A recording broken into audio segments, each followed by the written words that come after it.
I know it's very hard, and it's very understandable because mistakes are made.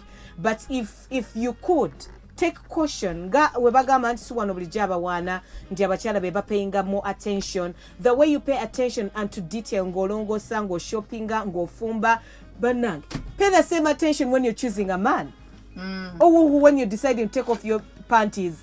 Nenoberawo nga weyambula bweyambuzi ate nomala notukabirira tomanyi owago otutte muki oba mweddira ki bamuyita swiri oba yenkana atya musaizi abakyala bagala nnyo kino bankozesa yet you used each other. Yes, it's not okay. Abakyala muyitirira okwambula mangu engoye banaye tukendeeze take enough caution as well. Yes, ate y'omwami kasita omulaga nti osobola okweyambula ate waliwo n'abalowooza nti olw'okuba nti saafunyeewo olubuto oba saafunyeewo omwana ndi safe. No, you're not safe. Imagine a Kwanjira whereby you've slept with 4 of the uncles.